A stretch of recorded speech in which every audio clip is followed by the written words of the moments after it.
ସୁନ୍ଦରଗଡ଼ ସହର ବନ୍ଦପାଲି ସଦର ଥାନା ଛକ ଶ୍ରୀମନ ଗ୍ୟାରେଜ ମଧ୍ୟକୁ ନିୟନ୍ତ୍ରଣ ହରାଇ ପଶିଗଲା କୋଇଲା ବୁଝେଇ ଟ୍ରଲର। ଅଳ୍ପକେ ବର୍ତ୍ତିଲା ବନଗିରିର ରାସନ ଦୋକାନ। ଆଜି ଅପରାହ୍ନ 1:45 ସମୟରେ ସୁନ୍ଦରଗଡ଼ ସହରରେ ଘଟିଛି ଏହି ଦୁର୍ଘଟଣା।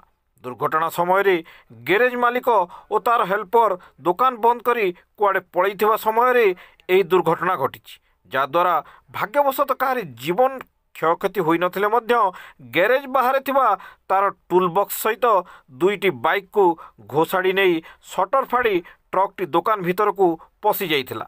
ଟ୍ରଲର ଚାଳକ ଓ ଖଲାସି ଉଭୟଙ୍କୁ ସ୍ଥାନୀୟ ଲୋକେ ସମ୍ପୃକ୍ତ ଡ୍ରାଇଭରକୁ ଅଟକ ରଖିବା ସହ ସଦର ପୋଲିସକୁ ଦେଇଥିଲେ ସୂଚନା। ତେବେ ଘଟଣାସ୍ଥଳରେ ସଦର ପୋଲିସ ପହଞ୍ଚି ଚାଳକ ଓ ଖଲାସିକୁ ଉଦ୍ଧାର କରି ଥାନାକୁ ନେବା ସହ ଟ୍ରାଫିକ୍ ନିୟନ୍ତ୍ରଣ କରିଛି। ଗୋଟିଏ ପଟେ ସାରା ରାଜ୍ୟରେ ସଡ଼କ ସୁରକ୍ଷା ମାସ ଆଞ୍ଚଳିକ ପରିବହନ ଓ ରାଜ୍ୟ ପରିବହନ ବିଭାଗ ଦ୍ୱାରା ଚାଲିଥିବା ବେଳେ ସୁନ୍ଦରଗଡ଼ରେ ଦୁର୍ଘଟଣା କମୁନାହିଁ।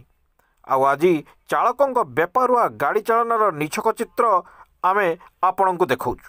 ଏଠି ସୁନ୍ଦରଗଡ଼ ଜନସାଧାରଣ ପ୍ରଶ୍ନ କରୁଛନ୍ତି ଯେ କୋଲ କରିଡରର ରୋଡ଼ କାମ କେବେ ସରିବ ଓ ସହରରେ କମିବ ଦୁର୍ଘଟଣା।